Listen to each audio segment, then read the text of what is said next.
Hello welcome back to my channel. നമ്മൾ ഇന്ന് തയ്യാറാക്കാൻ പോകുന്നത് ഈ ചൂടിന് പറ്റുന്ന നല്ലൊരു ഡ്രിങ്കാണ്.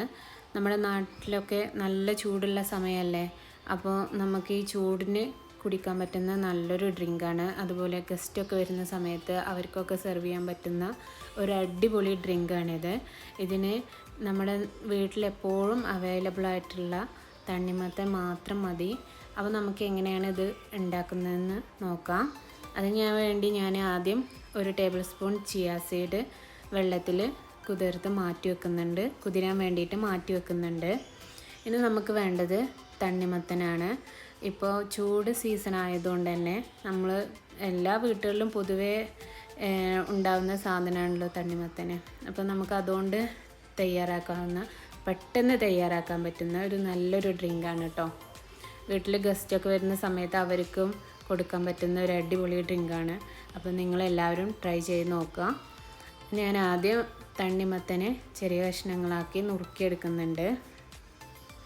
ഇതിൽ നമുക്ക് കുരു ഒഴിവാക്കുന്നതാണ് ഏറ്റവും നല്ലത്. തണ്ണിമത്തനിൽ ഒരുപാട് കുരുകൾ ഉണ്ടാവുകൊണ്ട് നമുക്കത് ഒഴിവാക്കാനും ബുദ്ധിമുട്ടായിരിക്കും. എന്നാലും ഏറ്റവും നല്ലത് നമ്മൾ കുരു എല്ലാം കളഞ്ഞ് ചെറിയ കഷ്ണങ്ങളാക്കി നുറുക്കിയെടുക്കുന്നതാണ്. അങ്ങനെ നമ്മൾ തണ്ണിമത്തനെ ചെറിയ കഷ്ണങ്ങളാക്കി നുറുക്കിയെടുത്തിട്ടുണ്ട്. നമുക്ക് കളയാൻ കഴിയുന്ന അത്രയും കുരു കളഞ്ഞിട്ട് എടുക്കുക. അതിനുശേഷം അതിലേക്ക് ആവശ്യമായിട്ടുള്ള പഞ്ചസാര ചേർത്ത് കൊടുക്കാം. ഓരോരുത്തരുടെയും മധുരം ഡിഫറെൻ്റ് ആയിരിക്കും. അപ്പോൾ നമ്മുടെ ഇഷ്ടത്തിനനുസരിച്ച് നമുക്ക് മധുരം കൂട്ടുക കുറയ്ക്കുകയൊക്കെ ചെയ്ത് കൊടുക്കാം. പിന്നെ അതിലേക്ക് ആവശ്യമായിട്ടുള്ളത് പാലാണ്.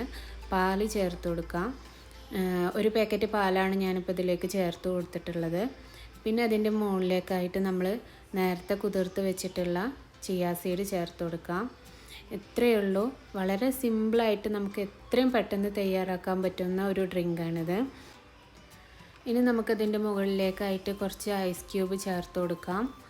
അങ്ങനെ നമ്മുടെ സൂപ്പർ ടേസ്റ്റി ആയിട്ടുള്ള വളരെ പെട്ടെന്ന് തയ്യാറാക്കാവുന്ന വാട്ടർമെലൺ ഡ്രിങ്ക് ഇവിടെ തയ്യാറായിട്ടുണ്ട്. അപ്പോൾ ഈ ചൂടിന് നിങ്ങൾ തീർച്ചയായിട്ടും ഇതൊന്ന് ട്രൈ ചെയ്ത് നോക്കുക. എന്നിട്ട് നിങ്ങളുടെ അഭിപ്രായങ്ങൾ കമൻറ്റ് ബോക്സിലൂടെ അറിയിക്കുക. ഇനി പുതിയൊരു വീഡിയോയുമായി കാണുന്നവരേക്കും ബൈ.